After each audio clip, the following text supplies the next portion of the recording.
اعوذ باللہ من الشیطان الرجیم بسم اللہ الرحمن الرحیم الحمد للہ رب العالمین الصلاة والسلام علی نبینا محمد وعلی آلہ واصحابہ اجمعین ثم اما بعد رب اشرح لی صدری ویسر لی امری واحلل عقدۃ من لسانی یفقہوا قولی آمین یا رب العالمین۔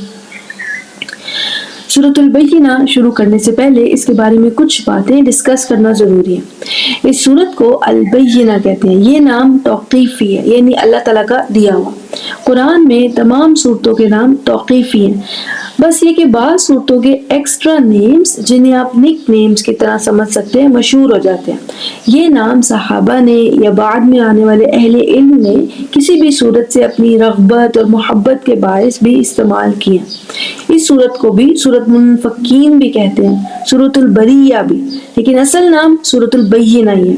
سورتوں کے جو نام اللہ تعالیٰ نے قرآن میں رکھے، ان کا سورت کے ٹاپک سے، اس کی سینٹرل تھیم سے بہت گہرا تعلق ہوتا ہے۔ توقیفی نام جو قرآن میں کسی بھی سورت کا لکھا ہے وہ سب سے زیادہ اہم ہے۔ اس کے علاوہ اس سورت کے بارے میں ایک بہت بڑی ڈسکشن یہ ہے کہ یہ مکی ہے یا مدنی۔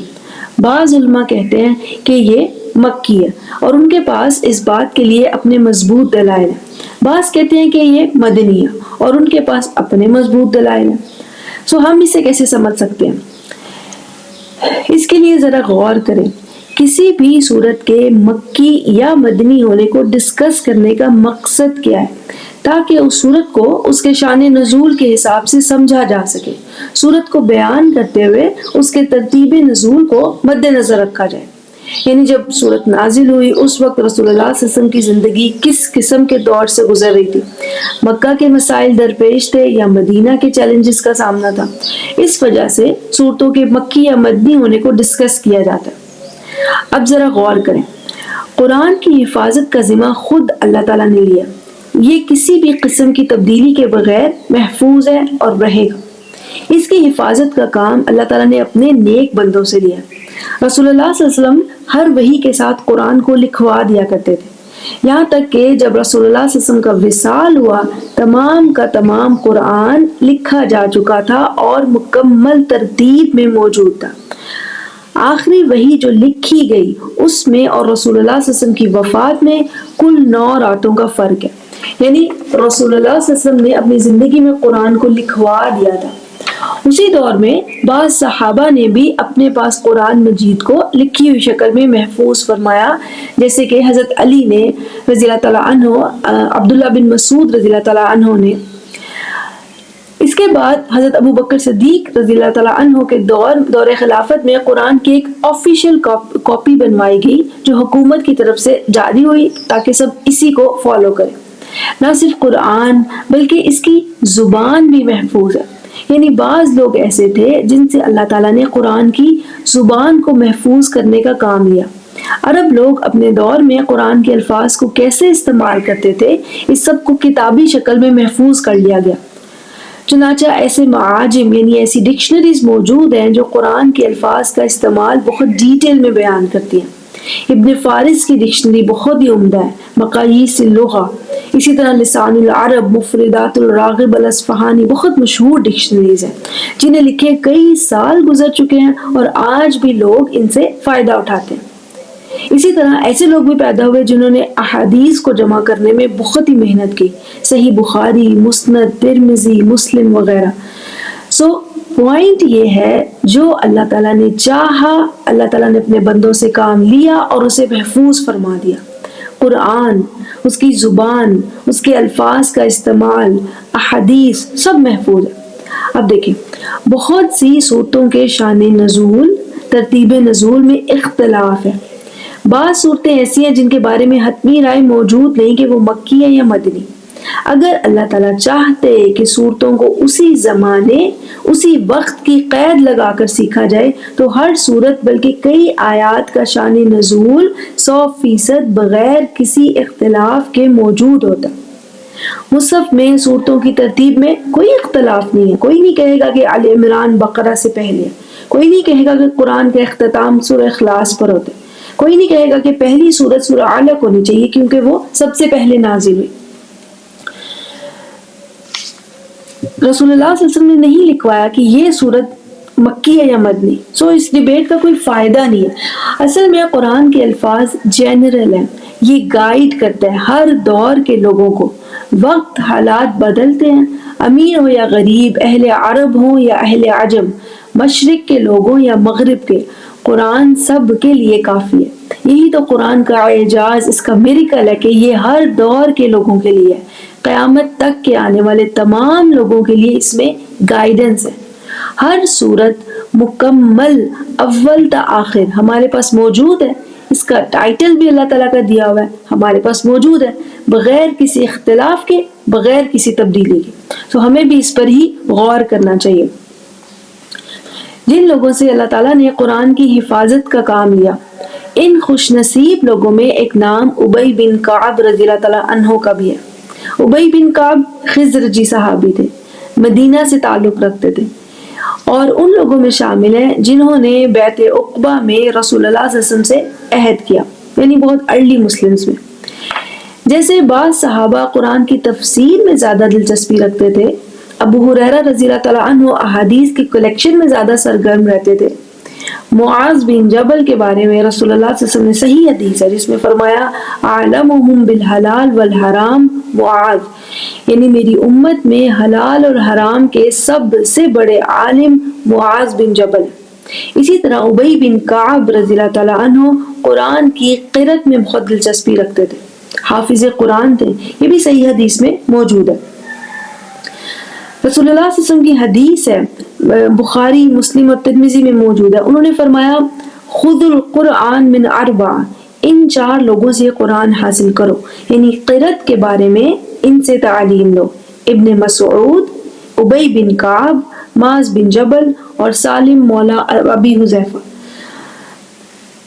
رسول اللہ صلی اللہ علیہ وسلم نے ابی بن کعب رضی اللہ تعالیٰ عنہ کے بارے میں یہ بھی فرمایا تھا وَأَقْرَأُهُمْ لِكِتَابِ اللَّهِ ابی بن کعب, کتاب اللہ کے سب سے بڑے قرأت کرنے والے ابی بن کعب ہے. تو قرأت کا مطلب خوش آواز میں قرآن پڑھنا نہیں ہے.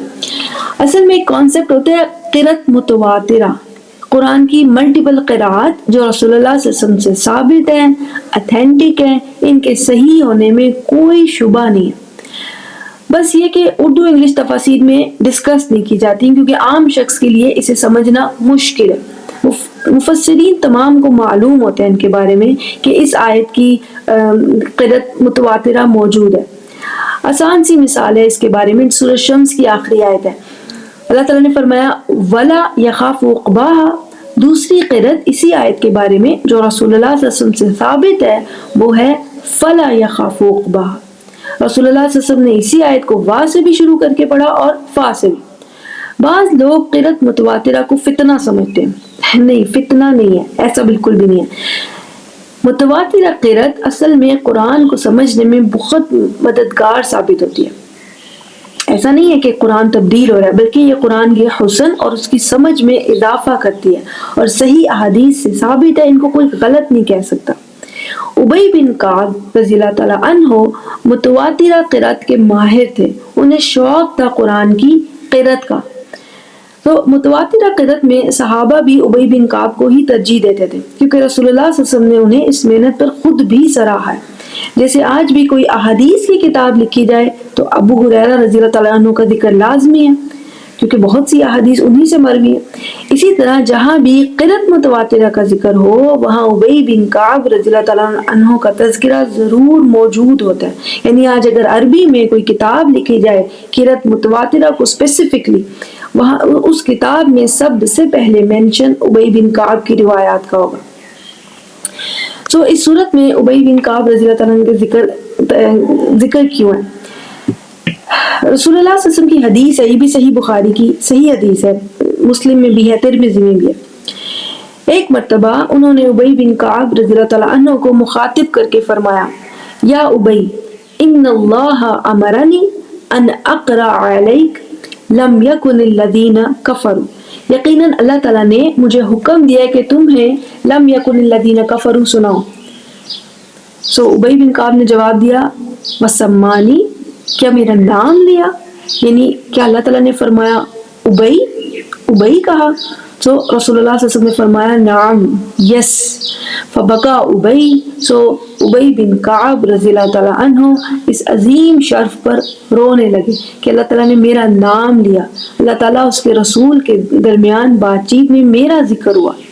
اسی واقعے سے علماء یہ نتیجہ نکالتے ہیں کہ قرآن، اس سے محبت، اسے پڑھنے سیکھنے کے شوق کو، اس شرف کو چھوٹا نہیں سمجھنا چاہیے. تو اس کے بعد اس سورت کی تفسیر شروع کرتے ہیں. پہلی آیت میں اللہ تعالیٰ نے فرمایا لم یکن الذین کفروا من اہل الکتاب والمشرکین منفکین حتی تأتیہم البینہ. اہل کتاب اور مشرکین میں سے جن لوگوں نے کفر کیا وہ اپنے کفر سے ہٹنے والے نہ تھے جب تک ان کے پاس بینہ نہ آ جاتی. اس آیت کی تفسیر سے پہلے ایک بات نوٹ کر لیں جو اس آیت کے بارے میں بہت مشہور ہے. ایک مفسر ہے الواحدی نیسابوری رحمہ اللہ. یہ ایران کے علاقے نیسابور سے تعلق رکھتے تھے. نیسابور کو نیشابور بھی کہتے ہیں. یہ شمال مشرقی نارتھ ویسٹ ایران میں موجود ہے. ترکمانستان کے بالکل ساتھ جو ایران کا علاقہ ہے اسے نیسابور کہتے ہیں. یہ وہاں سے تعلق رکھتے تھے. ان کا انتقال بھی 468 ہجری میں ہوا. الواحدی نے اپنی زندگی میں قرآن کی ملٹیپل تفاسیر لکھی، جیسے ڈاکٹر اسرار رحمہ اللہ کی تفسیر ڈیٹیل میں بھی موجود ہے جو ان کی 1980 کی ریکارڈنگز ہیں. اس کے علاوہ بیان القرآن، قرآن کا مختصر بیان ہے جو کتابی شکل میں بھی ہے، ویڈیو لیکچرز بھی ہیں، وہ مختصر ہے. اسی طرح واحدی نے کتاب البسیط لکھی جو قرآن کی ڈیٹیل تفسیر ہے. الوسیط بھی لکھی. الوجیز لکھی جو قرآن کی مختصر تفسیر ہے. دونوں استعمال ہوتی ہیں اور امت کا اساس ہے. الواحدی نے اپنی تفسیر میں اس آیت کے بارے میں لکھا هذه الآیت من اصعب ما فی القرآن نظما و تفسیرا وقد تخبط فیها الکبار من العلماء. یعنی یہ آیت قرآن میں نظمن یعنی الفاظ کی ترتیب، آرگنائزیشن آف ورڈز اور تفسیر کے حساب سے سب سے مشکل ہے، اور اس آیت کے بارے میں بڑے بڑے علماء سے غلطی ہوئی ہے. وَسَلَكُوا فِي تَفْسِيرِهَا طُرُقًا لَا تُفْضِي بِهِمْ إِلَى الصَّوَابِ.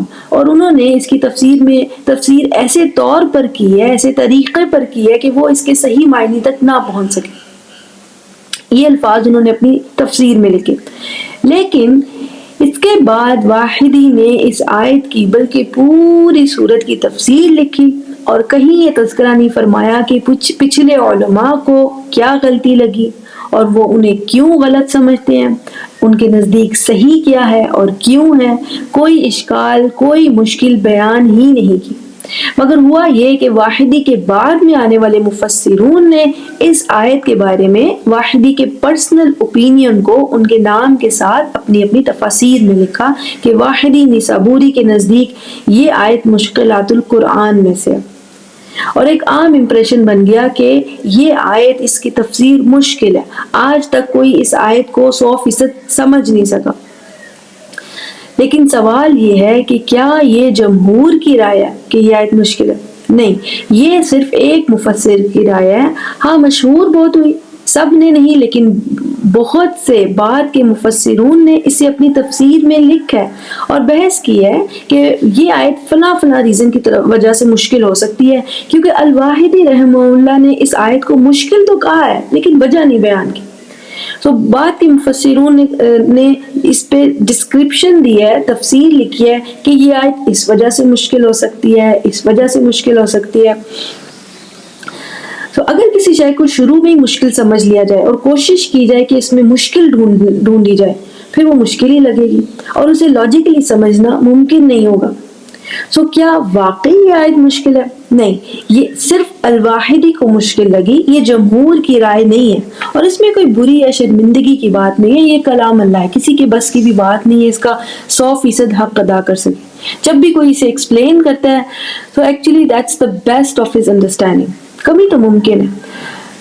اللہ تعالیٰ نے اس سورت مبارکہ کا آغاز فرمایا ہے لم یکن الذین کفروا، الذین کفروا، جن لوگوں نے کفر کیا، من اہل الکتاب والمشرکین، اہل کتاب اور مشرکین میں سے جن لوگوں نے کفر کیا، سورت کے آغاز میں ان کا تذکرہ ہو رہا ہے۔ اہل کتاب جیسے کہ یہود و نصارہ، جیوز اینڈ کرسچنز، اور مشرکین جیسے کہ قریش مکہ مشرک تھے، اللہ تعالیٰ کی ذات اور صفات میں شرک کرتے تھے، اس جیسی خوبیاں اپنے باطل خداؤں میں مانتے تھے۔ کفر کرنے والے دو گروہوں کا ذکر ہے، اہل کتاب اور مشرکین۔ اسی لیے میں نے ایک دائرہ اہل کتاب کے لیے بنایا اور ایک مشرکین کے لیے، علیحدہ علیحدہ۔ لیکن اب غور کریں، کیا اہل کتاب نے کبھی شرک نہیں کیا؟ بالکل کیا۔ جب عیسائی کہتے ہیں معاذ اللہ عیسیٰ ابن اللہ، عیسیٰ علیہ السلام اللہ تعالیٰ کے بیٹے ہیں، اور بعض کہتے ہیں عیسیٰ هو اللہ، کہ عیسیٰ علیہ السلام ہی اللہ تعالیٰ ہے، یہ شرک ہے۔ سو اہل کتاب کے لوگوں نے بھی شرک کیا ہے، مشرکین نے بھی شرک کیا ہے۔ تو اسے کیسے سمجھ سکتے ہیں؟ دیکھیں، اصل میں ذکر ہو رہا ہے کفر کرنے والوں کا۔ کفر کے کئی درجات ہیں، جیسے ابلیس نے غرور اور تکبر کیا، تو کبر بھی کفر کی ایک قسم ہے۔ اللہ تعالیٰ نے اس کے بارے میں قرآن میں فرمایا ابا واستکبر، اس نے غرور و تکبر کیا، خود کو اللہ تعالیٰ کے حکم سے بڑا سمجھا، وَكَانَ مِنَ الْكَافِرِينَ، اور کفر کرنے والوں میں سے ہو گیا۔ یعنی کبر بھی کفر کی ایک قسم ہے۔ اسی طرح اللہ تعالیٰ اور اس کے رسول کی اطاعت سے بھاگنے کو بھی کفر کہا گیا۔ اللہ تعالیٰ نے فرمایا قُلْ اطیعوا اللہ والرسول فَإِن تَوَلَّوْا فَإِنَّ اللَّهَ لَا يُحِبُّ الْكَافِرِينَ، جو اللہ تعالیٰ اور اس کے رسول کی اطاعت سے منہ موڑے، اللہ تعالیٰ ایسے کافرین کو پسند نہیں فرماتا۔ پھر آخرت کو نہ ماننا یا اسے ٹھیک سے نہ ماننا، یہ بھی کفر کی ایک قسم، جیسے سورۃ الکہف میں ہے، اللہ تعالیٰ نے فرمایا باغ والے کا قصہ، اور اس نے کہا وما اظن الساعة قائمة ولئن رددت الى ربي لاجدن خيرا منها منقلبا، مجھے نہیں لگتا کہ قیامت آنے والی ہے، اور اگر مجھے میرے رب کی طرف لوٹایا بھی گیا تو میں ضرور اس باغ سے زیادہ بہتر جگہ پاؤں گا۔ یعنی مجھے نہیں لگتا میرے لیے قیامت کوئی ہولناک امر ہوگی۔ اس کے دوست نے کیا کہا، اکفرت بالذی خلقک، کیا تم اس کا کفر کرتے ہو جس نے تمہیں تخلیق کیا؟ تو آخرت کا انکار بھی کفر کی ہی ایک قسم ہے۔ اسی طرح کفر کی ایک شکل تو کفران نعمت بھی ہے۔ منافقت بھی کفر کی ایک قسم ہے۔ اللہ تعالیٰ نے کیا فرمایا، ذالک بانہم آمنوا ثم کفروا، ظاہری ایمان باطنی کفر۔ شریعت کا انکار بھی کفر ہے۔ اگر کوئی کہے کہ میں زنا کو حرام نہیں سمجھتا، یہ کفر کی شکل ہے۔ کوئی یتیم کا مال خود کے لیے حلال کر لے، یہ بھی کفر ہے۔ تو کئی درجے کا کفر ہے۔ سب سے بڑا کفر کیا ہے؟ سب سے بڑا انکار کیا ہے؟ توحید کا انکار، اللہ تعالیٰ کی ذات و صفات کا کفر۔ شرک کفر عظیم، ظلم عظیم ہے۔ سو اہل کتاب میں سے بھی لوگوں نے کفر کیا اور مشرکین نے بھی کفر کیا۔ اہل کتاب کے لوگوں نے کئی درجے کا کفر کیا، یہاں تک کہ ان میں سے بعض وہ بھی ہیں جنہوں نے ہائیسٹ لیول آف کفر کیا، یعنی شرک، اور مشرکین نے بھی کئی طرح کے کفر کیے۔ سب سے بڑا کفر شرک بھی کیا۔ رسولوں کا کفر، کتاب اللہ کا کفر کرنا، عدل و انصاف کا انکار کرنا، کفران نعمت، کبر، بڑائی، تکبر، یہ بھی ایک کفر کی قسم ہے۔ تو اس کو آپ ایسے سمجھ سکتے ہیں کہ اہل کتاب کفر اور شرک میں مشرکین سے علیحدہ نہیں ہیں، بلکہ دونوں میں ہی ایسے لوگ موجود ہیں جن میں باطل عقائد، باطل نظریات ہیں، اور ان کی وجہ سے کفر و شرک موجود ہے۔ سو لم یکن الذین کفروا من اہل الکتاب والمشرکین، اہل کتاب اور مشرکین میں سے جن لوگوں نے کفر کیا۔ کس کا کفر؟ بعض کہتے ہیں کہ محمد الرسول اللہ صلی اللہ علیہ وسلم کا کفر، ان کو آخری رسول ماننے سے، نبی ماننے سے انکار کیا۔ لیکن کیا صرف یہی ایک کفر ہے؟ کیا رسول اللہ صلی اللہ علیہ وسلم کے آنے سے پہلے اہل کتاب اور مشرکین کفر نہیں کیا کرتے تھے؟ بالکل کرتے تھے۔ عیسائی عیسیٰ علیہ السلام کو ابن اللہ رسول اللہ صلی اللہ علیہ وسلم کے آنے سے پہلے کہتے تھے یا بعد میں کہتے تھے؟ یہ کفر ان میں آلریڈی موجود تھا۔ عیسائی یہ مانتے ہیں کہ عیسیٰ علیہ السلام کو صلیب دی گئی، یہ کفری عقیدہ رسول اللہ صلی اللہ علیہ وسلم کے آنے سے پہلے ہی ان میں موجود تھا۔ سو کفر اور انکار صرف رسول اللہ صلی اللہ علیہ وسلم کی ذات کا نہیں ہے، بلکہ کفر اور شرک اہل کتاب اور مشرکین میں پہلے سے ہی موجود تھا، ان میں رچ بس گیا تھا۔ یہود بھی کفر کرتے تھے اپنی کتاب کا، عیسیٰ علیہ السلام کے رسول ہونے کا بھی انہوں نے انکار کیا۔ اسی طرح مشرکین میں بھی کئی درجے کا کفر موجود تھا، آخرت کا انکار، توحید کا انکار۔ رسول اللہ صلی اللہ علیہ وسلم کے دنیا میں آنے سے پہلے ہی یہ حالات تھے کہ کل دنیا پر کفر اور شرک چھایا ہوا تھا۔ یعنی اس آیت میں صرف رسول اللہ صلی اللہ علیہ وسلم کی کفر اور ان کو نبی اور رسول ماننے کے انکار کی بات نہیں ہو رہی۔ اہل کتاب اور مشرکین جس زمانے میں رسول اللہ صلی اللہ علیہ وسلم تشریف لائے اس زمانے سے بہت پہلے سے کفر اور شرک کرتے چلے آ رہے ہیں۔ چاہے رومنز تھے، ان کے عقائد میں کفر و شرک تھا، عیسیٰ علیہ السلام کو ابن اللہ مانتے تھے۔ پرشینز آنکھ کے پجاری تھے یعنی مجوسی، ہند میں بھی بت پرستی تھی، چائنا میں، عرب میں، سب جگہ کفر اور شرک چھایا ہوا تھا۔ یہ سچویشن تھی رسول اللہ صلی اللہ علیہ وسلم کے دنیا میں آنے سے پہلے۔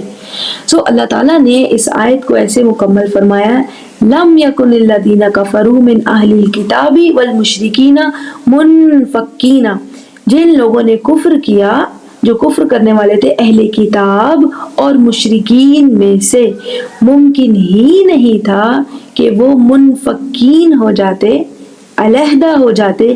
کس سے علیحدہ؟ اپنے کفر اور شرک سے۔ انفکاک کہتے ہیں علیحدہ ہونے کو، مگر یہ ایسے استعمال ہوتا ہے کہ پہلے ایک شے دوسری سے جڑی ہے پھر علیحدہ ہو جائے، ٹھیک ہے، یہ انفکاک ہے۔ اول اتصال ثم انفصال، پہلے اکٹھے ہونا، جڑے ہونا، پھر علیحدہ ہو جانا۔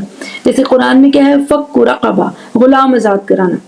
تو پہلے وہ شخص مملوک تھا، کسی کے ماتحت تھا، اب آزاد ہو گیا۔ تو کفر کرنے والے چاہے وہ اہل کتاب میں سے ہوں یا مشرکین میں سے، سب باطل نظریات، غلط عقائد، رانگ بلیفز اور روایات میں، ظلم و زیادتی کے نظام میں جکڑے ہوئے تھے۔ کفر و شرک ان کی جڑوں میں تھا۔ اس سے خود سے الگ ہو جانا ان کے لیے ممکن ہی نہیں تھا، حتی تأتیہم البینہ، یہاں تک کہ بینہ نہ آ جاتی۔ یعنی لوگ اپنے کفر اور شرک میں جکڑے ہی رہتے اگر بینہ آ کر انہیں صحیح راستہ نہ دکھاتے۔ اگر اللہ تعالیٰ بینہ نہ بھیجتا تو ممکن ہی نہیں تھا یہ انفکاک۔ بینہ آئی اور کئی لوگ آزاد ہوئے کفر اور شرک کی ان باطل زنجیروں سے۔ بینہ آئی، کئی لوگوں کے لیے ممکن ہوا اپنے کفر اور شرک سے نجات پانا، اور پھر اسلام نسل در نسل چلنا شروع ہوا۔ آج دنیا میں تقریباً 2 ارب مسلمان موجود ہیں۔ یہ بینہ اللہ تعالیٰ کی بشر پر کی گئی رحمتوں میں سے بہت بڑی رحمت ہے۔ اب کوئی بھی امت جو کفر اور شرک میں دھسی ہو، اس کے لیے واحد حل یہی ہے، رسالت محمدی صلی اللہ علیہ وآلہ وسلم۔ اگر اللہ تعالیٰ رسول اللہ صلی اللہ علیہ وسلم خاتم النبیین کو نہ بھیجتے تو کفر اور شرک کے درمیان لکیر واضح نہ ہو پاتی، نہ ہی عرب میں، نہ ہی روم میں، نہ فارس، نہ ہند۔ ہے کوئی مشکل اس آیت میں؟ انفیکٹ یہ بہت ہی خوبصورت آیت ہے۔ So what is this magic البینہ؟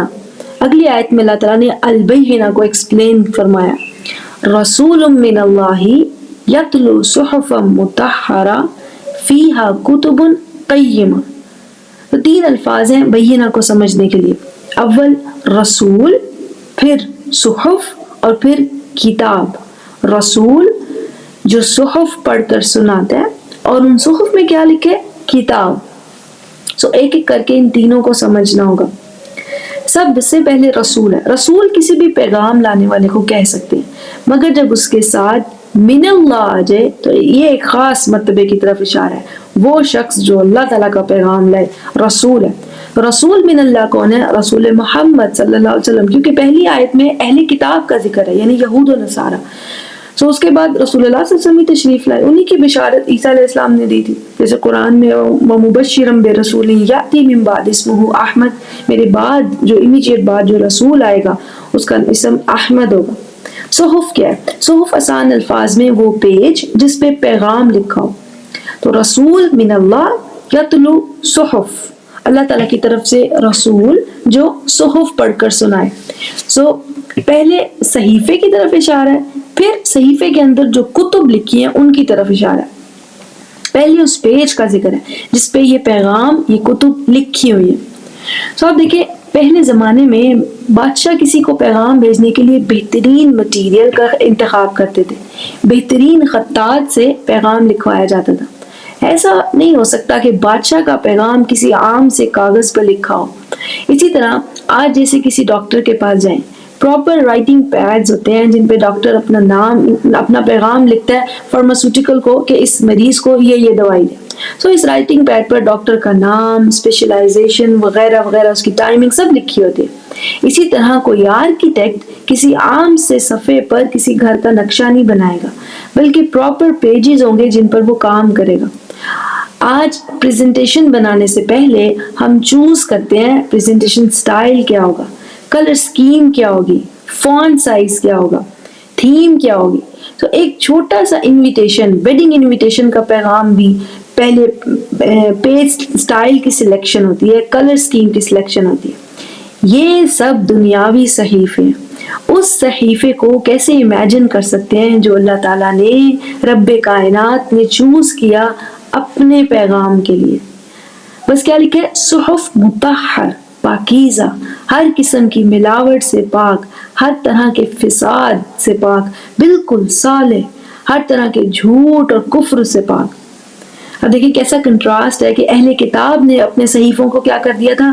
غیر مطہر، جن کے بارے میں انبیاء کے بارے میں خرافات لکھتے، یہاں تک کہ ان پر زنا کا الزام بھی لگا دیتے. تو ایک اور جگہ قرآن میں اسی طرح صحف کو ایکسپلین کیا گیا ہے، صحف مکرمۃ مرفوعۃ مطہرۃ. یہاں صحف کی ایک ہی صفت بیان ہوئی ہے. سو آپ نوٹ کریں کہ ان مطہر صحیفوں میں پیغام بھیجے تاکہ انسانیت کو کفر اور شرک سے دور کیا جا سکے. سو مطہر صحف میں بہترین پیغام بہترین رسول کے ذریعے ہم تک پہنچایا. کیا اللہ تعالیٰ نے ہمارا اکرام نہیں کیا؟ کیا اللہ تعالیٰ نے اس طرح ہمیں شرف نہیں دیا؟ افسوس یہ ہے کہ اس مصحف کو ہم ایسے بھولتے ہیں کہ اس پر گرد آ جاتی ہے. اس کے بعد ہے فیہا کتب قیمہ، ان صحیفوں میں ہیں کتب، لکھی ہوئی شے. ویسے باللغت کتب کہتے ہیں تجمع و تثبیت، جمع کرنا، جیسے حرف کو حرف سے، لفظ کو لفظ سے، جملے کو جملے سے جمع کرنا اور فکس کر دینا، نو چینج. قرأت اور کتاب میں یہ فرق ہے. قرأت میں بھی جمع کا معنی ہے، یعنی الفاظ کو الفاظ سے جمع کرتے ہیں لیکن پھر وہ ہوا میں معلق ہو جاتے ہیں. کتاب میں جمع کے ساتھ ساتھ فکسیشن بھی ہے، اسی لیے کتاب کا لفظ فرائض کے لیے بھی بولا جاتا ہے. جیسے قرآن میں ہے کتب علیکم الصیام، تم پر روزے فرض کیے گئے ہیں. کتب اللہ لأغلبن انا ورسلی. سو ان صحف میں لکھی ہوئی کتب قیم ہے، یعنی خود بھی مستقیم ہے، اسٹریٹ اپ رائٹ، ان میں کوئی ٹیڑھ نہیں ہے. ایسا بالکل نہیں ہے کہ کہیں کوئی بات بیان کی اور دوسری جگہ بالکل مختلف، بلکہ یہ کتب اپنی بات میں استقامت رکھتی ہیں اور استقامت دیتی بھی ہیں، لوگوں کے امور پر استقامت دیتی ہیں تاکہ کسی کی حق تلفی نہ ہو. جیسے قرآن سابقہ کتابوں کے لیے بھی مستقیم ہے. سابقہ انبیاء کے بارے میں جو غلط نظریات بنا لیے گئے، جیسے داؤد علیہ السلام، سلیمان علیہ السلام، عیسیٰ علیہ السلام کے بارے میں، انہیں کریکٹ کرتا ہے. سو ان کتب کے الفاظ مستقیم ہیں اور استقامت دیتے بھی ہیں. یہاں کتاب کا ذکر نہیں، کتب ہے. کتب جمع ہے. عربی زبان میں کسی بھی لکھی ہوئی شے کو کتاب کہہ سکتے ہیں، چاہے وہ ایک صفحہ ہی کیوں نہ ہو، چاہے آدھا صفحہ ہی ہو. اسی لیے ہر سورت بھی ایک کتاب ہے. بقرہ کتاب، العمران کتاب. حدیث کی مشہور ترین کتاب بخاری میں بھی ایسی ڈویژن ہے احادیث کی. کتاب صلاۃ، کتاب زکوٰۃ، کتاب الحج، کتاب جہاد، یعنی جس میں جہاد سے ریلیٹڈ احادیث ہے، وہ چیپٹر جو جہاد کی احادیث سے ریلیٹڈ ہے. یہ صحف آسمان سے تعلق رکھتے ہیں، ان پر کتب لکھی ہیں. تو آسمان میں لوح محفوظ میں وہ الکتاب موجود ہے جہاں تمام کتب ہیں. قرآن بھی ہے، حقیقی توریت بھی ہے، حقیقی زبور، حقیقی انجیل، سب وہاں صحف میں لکھی ہیں اور وقت آنے پر رسولوں تک پہنچا دی گئی. رسولوں نے وہ صحف اپنے لوگوں کو سنا دی. رسالت کبھی بھی شفویہ نہیں رہی، یعنی ہر رسول نے اپنے لوگوں کو صرف زبانی احکامات نہیں سکھائے. کتاب ضروری ہے ایک سویلائزیشن بنانے کے لیے، ان کو احکامات سکھانے کے لیے. دیکھیں رسول روز روز نازل نہیں ہوتے. ایک رسول آیا، انہوں نے اپنی امت کے لوگوں تک اللہ تعالیٰ کا پیغام پہنچایا. جنہوں نے انکار کیا، کفر پر بضد رہے، وہ ختم کر دیے گئے. باقی رہ جانے والے مومنین چاہے کتنے ہی کم ہوں، انہیں شریعت ملی، احکامات ملے، تاکہ آگے چل کر ان کی نسلوں میں بہتر تربیت ہو سکے، کفر و شرک سے بچا جا سکے. جیسے لوگوں نے آسمانی کتابوں میں تحریف کر دی، ان کو تبدیل کر دیا، سو اگر رسولوں کی رسالت صرف الفاظ احادیث ہی ہوتی تو ان کو تو 2 جنریشنز بھی نہ گزار پاتے، یعنی وہ تو بہت جلد تبدیل کر دی جاتی. کوئی بھی سوسائٹی یا سویلائزیشن بنانے کے لیے پراپر رولز چاہیے، اور رولز اگر زبانی کلامی بتا دیے جائیں تو وہ بہت جلد بھول بھی سکتے ہیں اور مکس اپ بھی ہو سکتے ہیں. لکھی ہوئی شے اپنے اندر ٹھہراؤ رکھتی ہے. اگر ہر رسالت صرف باتیں ہوتی تو وہ نسلوں کے لیے کبھی کافی نہ ہوتی. لکھی ہوئی شے میں جو ایکیوریسی اور پروف ہے وہ کہی ہوئی میں نہیں ہے. اسی لیے بہت سے علماء کہتے ہیں کہ ہر رسول کو کتاب دی گئی. رسول کی رسالت میں کتاب اور سنت دونوں شامل ہیں. کتاب لکھے ہوئے احکامات اور شریعت، سنت رسول کا ہر وہ عمل جو شریعت سکھائے، اس پر عمل کر کے دکھائے. اگر کوئی کہے صرف کتاب کافی ہے، سنت نہیں، تو یہ عجیب اور نامکمل ہے. اگر کوئی کہے سنت ہی کافی ہے، کتاب نہیں، تب بھی عجیب اور نامکمل سوچ ہے. اسی لیے سورہ بقرہ کے آخر میں ہے کل آمن باللہ و ملائکتہ و کتبہ و رسلہ. کتب و رسول، کتاب کا ذکر رسولوں کے ذکر سے بھی پہلے ہے. اللہ تعالیٰ نے یہ نہیں فرمایا وہاں پر آمن باللہ و ملائکتہ و رسلہ. کتاب کا ذکر علیحدہ سے مینشن ہے. کسی بھی رسالت میں کتاب اپنی ایک الگ اہمیت رکھتی ہے. سو اب آپ نوٹ کریں کہ اللہ تعالیٰ نے بینہ کا ذکر فرمایا. بینہ کیا ہے؟ رسول من اللہ، ایسا شخص جو اللہ تعالیٰ کا سرٹیفائیڈ ہے رسول. یتلو صحف مطہرہ، جو پڑھ کر سناتا ہے صحف مطہر، پاکیزہ صحیفے. یہ صحیفے کیسے پہنچے رسول تک؟ جبریل علیہ السلام کے ذریعے. اور ان صحف میں لکھا کیا ہے؟ کتب قیمہ، ایسی لکھی ہوئی باتیں جو خود بھی قیم ہے اور انسان کو قیم کرنے کا، اپ رائٹ کرنے کا مقصد پورا کرتی ہے. کیا صرف قرآن قیم ہے؟ نہیں، حقیقی توریت بھی تو قیم ہے، حقیقی انجیل بھی قیم تھی. جس بھی رسول پر کتاب نازل ہوئی وہ قیم ہی تھی. بس قرآن وہ واحد ہے جو پہلے سے نازل شدہ کتابوں پر بھی قیم ہے. ان میں جو غلط کر دیا گیا اسے بھی ٹھیک کرتے ہیں، اور آخری کتاب. کیا رسول اللہ صلی اللہ علیہ وسلم اور قرآن جو انہوں نے پڑھ کر سنایا، کیا یہ پہلا بینہ ہے؟ اصل میں یہ سب سے آخری بینہ ہے. جب انسانیت میں کفر اور شرک اس درجے کا ہو گیا کہ اس سے نکلنا ممکن نہ رہا، تعلیمات مسخ ہو گئیں، اللہ تعالیٰ کی رحمت ہے، اس نے بینہ نازل فرمایا تاکہ لوگ کفر و شرک سے نجات پا سکیں. اسی لیے یہاں رسول کا لفظ نکرہ ہے، الرسول نہیں ہے، معرفہ نہیں ہے، نکرہ ہے. نکرہ کہتے ہی ان نون، نان اسپیسیفائڈ ہوا. سو نوح علیہ السلام بینہ کے ساتھ نازل ہوئے، کفر و شرک کا خاتمہ کیا دنیا سے. آہستہ آہستہ نسلوں کے بعد جب یہ بینہ کمزور کر دیا گیا، پھر سے انسانیت کفر و شرک میں پڑ گئی. ایسا کفر کہ خود سے نکلنا ممکن نہ رہا. تعلیمات اس قدر مسخ ہو گئی. اللہ تعالیٰ نے علاقائی رسول بھیجے تاکہ وہاں کفر و شرک کا خاتمہ ہو سکے. ہود علیہ السلام تشریف لائے، قوم عاد کے مومنین جو ایمان لائے انہیں کفر و شرک سے نجات ملی. ان مومنین کو شریعت ملی، بینہ ملا، کتاب اور رسول کی سنت. نسل در نسل جب ان میں بھی گراؤ آیا، اللہ تعالیٰ نے انہی کی نسلوں میں جو قوم ثمود کہلاتی تھی ان میں صالح علیہ السلام کو بھیجا.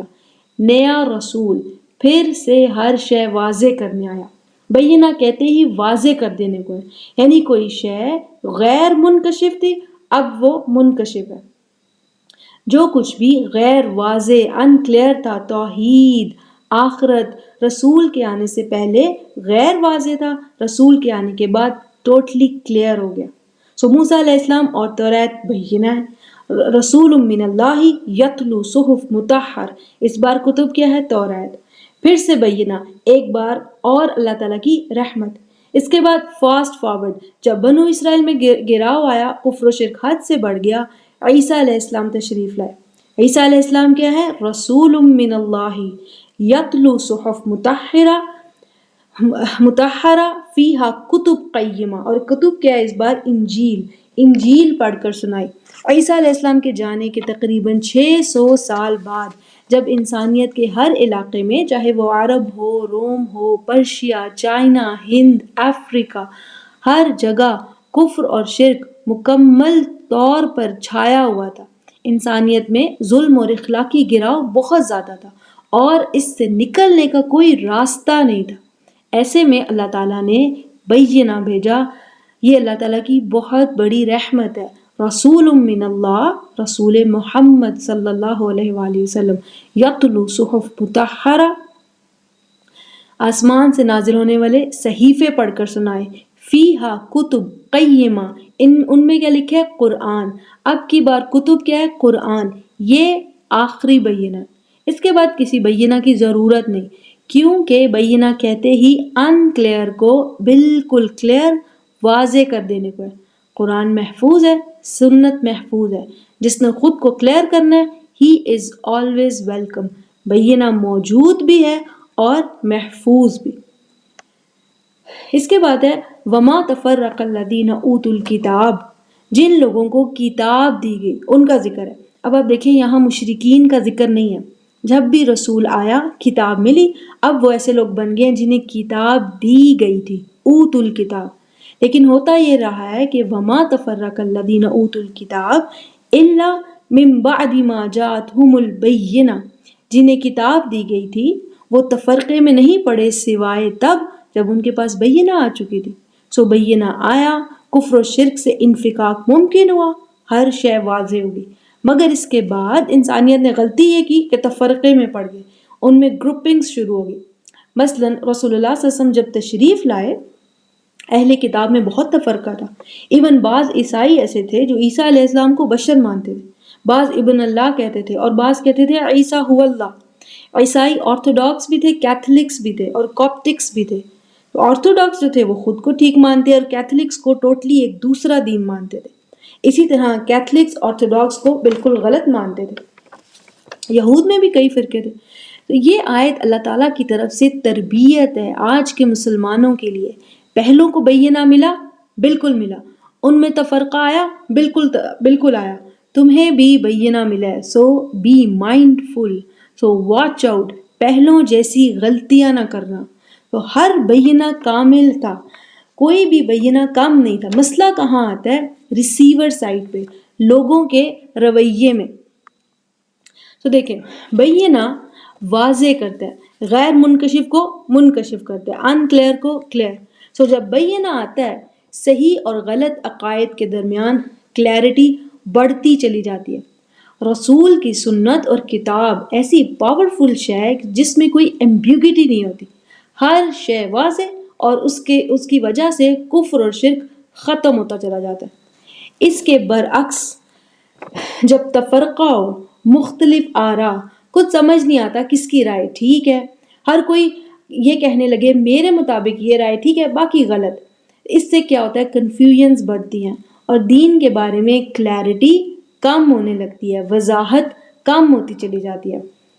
جب اہل علم ہی کنفیوز ہوں گے، کسی ایک رائے پر متفق نہیں ہوں گے، تو عام آدمی کو دین بہت ہی کنفیوزنگ اور اللاجیکل لگے گا، نتیجتاً وہ دین سے دور رہنے میں ہی آسانی سمجھے گا، اور اس وجہ سے کیا ہوگا؟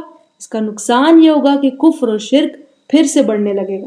سو ایک طرف بینہ ہے، وہ کلیئرٹی بڑھاتا ہے، اور دوسری طرف اس کا متضاد ہے تفرقہ، جو کلیئرٹی کو کم کرتا ہے، اور لوگ کفر کی جانب چل پڑتے ہیں۔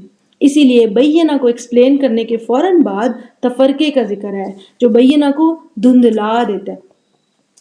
اب یہ کہ اختلاف ہوتا کیوں ہے؟ سورہ شورا کا ایک بہت مشہور مقام ہے، اللہ تعالیٰ نے وہاں فرمایا وَمَا تَفَرَّقُوا إِلَّا مِن بَعْدِ مَا جَاءَهُمُ الْعِلْمُ بَغْيًا بَيْنَهُمْ، ان میں تفرقہ علم آنے کے بعد ہوا، اور اس کی وجہ کیا تھی؟ بغیم بینہم، یعنی بغا بعضهم علی بعض، ایک دوسرے سے عداوت اور دشمنی کی وجہ سے، ایک دوسرے پر برتری کے شوق سے۔ کیا وہ اہل علم جاہل تھے؟ وہ جاہل نہیں تھے، ان کے پاس تو کتاب تھی، علم تھا۔ پھر تفرقہ کیوں ہوا ان میں؟ کبھی کسی بادشاہ کو، کسی لیڈر کو خوش کرنے کے لیے، کبھی غرور اور تکبر کی وجہ سے، کبھی کسی شیخ، کسی استاد کے تابع ہونے کی وجہ سے، میں فلاں ادارے سے ہوں، فلاں استاد کا علم میرے لیے کافی ہے، باقی دوسرے کہیں نہ کہیں غلط ہی ہیں، کوئی فاسق ہے، کسی نے کوئی منحرف دین ہے، کوئی کافر ہے، کوئی دین سے ہی خارج ہے۔ کیا کسی استاد کا علم کامل ہو سکتا ہے؟ کیا وہ خدا ہے جو کبھی بھی غلط نہیں ہو سکتا؟ نقصان یہ ہوتا ہے کہ جب ہم کسی ایک استاد یا کسی ادارے پر فکس ہو جاتے ہیں، ہم علم کے دروازے کو خود ہی اپنے لیے تنگ کر لیتے ہیں، چھوٹا کر دیتے ہیں، کیونکہ کوئی بھی استاد یا ادارہ کامل نہیں ہو سکتا، بہتری کی گنجائش سب میں رہتی ہے۔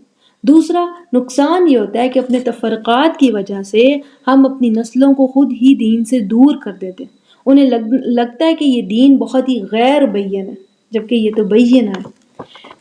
اول یوم سے اس دنیا میں بینات موجود رہی ہیں، مگر لوگ تفرقے میں پڑ جاتے ہیں، دین میں انحراف کر دیتے ہیں۔ نوح علیہ السلام بینات دے کر گئے، مگر بعد کی نسلوں میں تفرقات، ڈفرینسز بڑھ گئے، اور آہستہ آہستہ پھر سے کفر و شرک بڑھ گیا۔ پھر کوئی اور رسول بینہ لے کر آیا، ہر شے واضح کی، تعلیمات پہنچائی، اپنی امت کے لوگوں کو ایک دین پر جمع کیا، لیکن ان کے جانے کے بعد آہستہ آہستہ تفرقات اور دین میں تبدیلی کی وجہ سے پھر سے بینہ کمزور ہوا۔ اللہ تعالیٰ نے پھر سے کوئی نیا رسول بھیجا، بینہ دے کر، ہر شے واضح، توحید، آخرت، اعمال کا حساب، اخلاقیات، شریعت، ہر شے کھل کر واضح، مگر لوگوں میں اختلافات کی وجہ سے پھر سے آہستہ آہستہ کفر و شرک بڑھتا گیا، یہاں تک کہ رسالت محمدی صلی اللہ علیہ وسلم تشریف لائی۔ یہ آخری رسالت ہے، آخری بینہ 100% محفوظ ہے۔ اب تفرقہ ہو تو نئے رسول کی ضرورت نہیں، اسی بینہ کی طرف جائیں تو تمام اختلافات ختم ہو جائیں گے۔ اگر انا کا مسئلہ بنائیں گے تو اختلافات اور ان کلیئرٹی بڑھتی جائے گی۔ ڈیپینڈ کرتا ہے کہ ہمارا اخلاص، سنسیریٹی دین کے ساتھ ہے یا پھر اپنی انا بڑا اور بڑائی کے ساتھ۔ ہمارا الہ اللہ تعالیٰ ہے یا پھر ہم کسی بادشاہ کو، کسی ادارے کو، کسی استاد کو الہ بنائے بیٹھے۔ تو اس کے بعد اللہ تعالیٰ نے فرمایا وما امروا الا، وہ حکم نہیں دیے گئے تھے سوائے، وما امروا الا لی، یہ جو لام ہے یعبد اللہ کے ساتھ، اسے کہتے ہیں لام الغایہ، لام العلہ، لام آف ریزننگ، پرپز، مقصد، یعنی وہ حکم نہیں دیے گئے تھے فقط اس لیے کہ، وما امروا الا لی، وہ حکم نہیں دیے گئے تھے سوائے اس لیے کہ، یعنی جو بھی بینہ نازل ہوا اس میں احکامات تھے، شریعت تھی، اور وہ احکام نہیں دیے گئے سوائے اس لیے کہ یہ 5 حاصل ہو جائے جو آیت میں آگے بیان ہو رہے ہیں۔ شرعی احکامات میں امر صرف یہ کرو یعنی کہ معنی میں نہیں ہوتا، بلکہ جس بات سے منع کیا جائے وہ بھی حکم کا درجہ رکھتا ہے، یعنی افعل ولا تفعل، یہ کرو یہ نہ کرو، یہ سب اوامر ہے، حکم ہے۔ آل دا ڈوز اینڈ ڈونٹس کہہ لیں، رمضان کے روزے رکھو یہ بھی حکم ہے، ماں باپ کو اف تک نہ کہو یہ بھی حکم ہی ہے، زنا سے بچو یہ بھی حکم ہے۔ سو کل امور الدین، چاہے وہ کسی بھی بینہ میں نازل ہوئے ہوں، چاہے موسیٰ علیہ السلام کی شریعت کے وقت نازل ہوئے ہوں، وہ والے احکام یا جو شریعت اسپیسیفکلی رسول اللہ صلی اللہ علیہ وسلم کو دی گئی، دین میں دیے گئے ہر امر جو ہر بینہ سے تعلق رکھتے تھے، ان کا مقصد یہ ہے کہ یہ 5 حاصل ہو جائے۔ دین میں ہر حکم یہ کرو، اس سے منع ہو جاؤ، ان 5 کو مد نظر رکھ کر ڈیزائن کیا گیا۔ یہ مطلب ہے وما امروا الا لی کا۔ بعض لوگ لی کو بمعنی ان لیتے ہیں، یعنی وما امروا الا ان یعبدوا اللہ، اس سے معنی بنتا ہے کہ وہ حکم نہیں دیے گئے تھے سوائے اس کے کہ یہ 5۔ پھر مسئلہ یہ بن جاتا ہے کہ دین میں صرف 5 حکم تو نہیں ہیں، دین میں تو بہت سے احکامات ہیں۔ تو اگر لی کو لام کے معنی میں، لی کے معنی میں رہنے دیا جائے تو ہی صحیح ہے۔ اگر اللہ تعالیٰ نے ان فرمانا ہوتا تو آیت میں ہی وہی الفاظ ہوتے۔ تو اب یہ 5 چیزیں کیا ہیں یہ سمجھ لیں تو پوری آیت خود بخود سمجھ میں آ جائے گی۔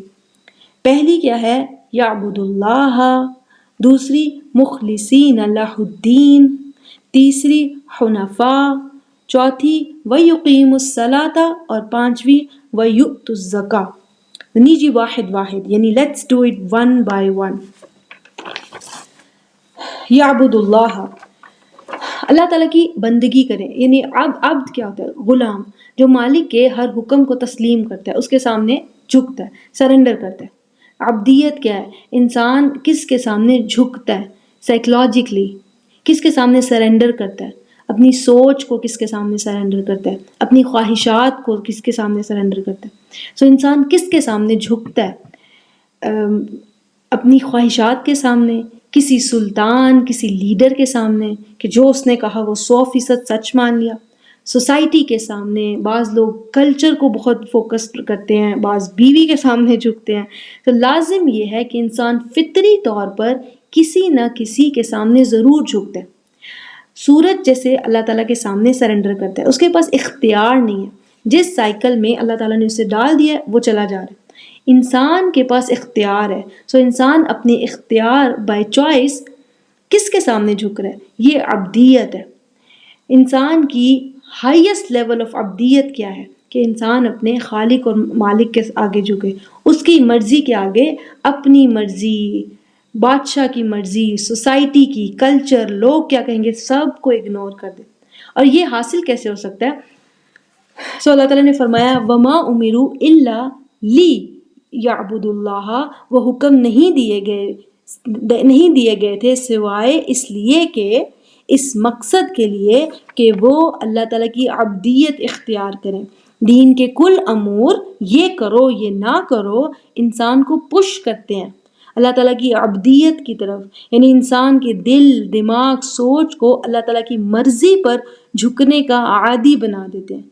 جتنے بھی امور اللہ تعالیٰ نے کسی بینہ میں دیے، سب کے سب فالو کرنے والوں کو پش کرتے ہیں اللہ تعالیٰ کی مرضی کے مطابق جھکنے کے لیے، انسان کو عادی بنا دیتے ہیں اللہ تعالیٰ کی مرضی کے مطابق چلنے کے لیے۔ سو جتنے زیادہ احکامات انسان مانے گا اتنا ہی اس کا دل اللہ تعالیٰ کے آگے جھکنے کا عادی ہو جائے گا، عبدیت کا عادی ہوتا چلا جائے گا۔ تو ایسے شخص کا ایمان بڑھے گا یا کم ہوگا؟ بڑھے گا بھی، اور ظاہری بات ہے، اور آسانی سے کم بھی کبھی نہیں ہوگا۔ اس کے بعد ہے مخلصین لہ الدین۔ تو دین کہتے ہیں نظام، شریعت، قانون۔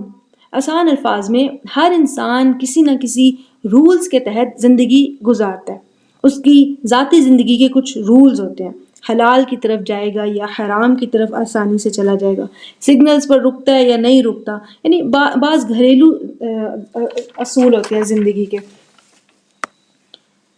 گھر والوں سے محبت سے پیش آتا ہے یا گھر جاتی گرج برج شروع کر دیتا ہے، معاشرتی اصول ہیں، لین دین کے اصول ہیں۔ تو دین کو اللہ تعالیٰ کے لیے خالص کر لینے کی بات ہو رہی ہے، یعنی اپنی زندگی کے ہر اصول، قوانین کو اللہ تعالیٰ کی مرضی کے مطابق ڈھالتے چلے جانا۔ خالص کسے کہتے ہیں؟ بدون شوائب، یعنی وداؤٹ امپیورٹیز۔ حلیب خالص کیا ہوتا ہے؟ Pure milk. خلاصہ یعنی کسی واقعے کا پیور حصہ، main part of the matter. سو یہاں پر کیا فرمایا ہے؟ مخلصین لہ الدین، دین کو، نظام کو، اپنی زندگی کے قوانین، چاہے وہ ذاتی نوعیت کے ہوں، گھریلو ہوں، سوسائٹی سے ریلیٹڈ ہوں، سب کو صرف اور صرف اللہ تعالیٰ کے لیے خالص کر لے۔ سو وما امروا الا کے ساتھ ملا کے سمجھیں تو یہ اس کا معنی بنتا ہے کل امور الدین، دین میں جو بھی حکم دیے گئے یہ کرو اور اس سے باز رہو، انسان کو پش کرتے ہیں کہ اس کا عمل صرف اور صرف اللہ تعالیٰ کے لیے خالص ہوتا چلا جائے۔ تو وما امروا الا لیعبدوا اللہ، وہ حکم نہیں دیے گئے تھے سوائے اس لیے کہ اللہ تعالیٰ کی بندگی کریں۔ یہ انسان کے ایمان کی کیفیت ہے، انسان کا دل، سوچ اللہ تعالیٰ کے سامنے جھکنے کا عادی ہوتا چلا جائے، اس لیے اللہ تعالیٰ نے اوامر دیے، مخلصین لہ الدین، اور دین کو اس کے لیے خالص کر لیں۔ یہ عمل کی کیفیت ہے کہ انسان کا عمل اللہ تعالیٰ کے مطابق ڈھلنے کا عادی ہوتا چلا جائے۔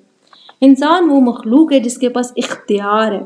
یہ اوامر احکامات انسان کو فورس کرتے ہیں، پش کرتے ہیں کہ انسان اپنے اختیار کو، چوائس کو اللہ تعالیٰ کے مطابق ڈھالنے کا عادی ہوتا چلا جائے۔ جیسے ان الصلاۃ تنہی عن الفحشاء والمنکر، نماز بے حیائی اور بری باتوں سے روکتی ہے۔ انسان کے پاس اختیار ہے نماز پڑھے یا نہ پڑھے۔ اللہ تعالیٰ نے زبردستی نہیں کی کہ فرشتے آ کر انسان کو نماز کے لیے دھکیل رہے ہوں۔ اب اگر انسان اپنے اختیار کو نماز پڑھنے کے لیے یوز کرتا ہے تو نتیجہ کیا نکلے گا؟ وہ بے حیائی اور بری باتوں سے دور ہوتا چلا جائے گا، اچھی نماز سے زیادہ رکے گا، اور پوری نماز پڑھے گا تو پورا ہی رکے گا۔ سمپل سا حساب ہے۔ اس کے بعد کیا ہے؟ حنفاء، حنیف، حنف، یہ لفظ قرآن میں خلیل الرحمن ابراہیم علیہ السلام کے لیے بھی کئی بار آیا۔ اس کا مطلب ہوتا ہے میل، میلان، رجحان، انٹرسٹ۔ انسان کا انٹرسٹ کسی چیز کی طرف بھی ہو سکتا ہے اور کسی چیز سے پرے بھی ہو سکتا ہے۔ سو میل الا بھی ہو سکتا ہے، کسی شے کی طرف رجحان، اور میل عن بھی ہو سکتا ہے، کسی شے سے دور کا رجحان۔ تو حنیف کیا ہے؟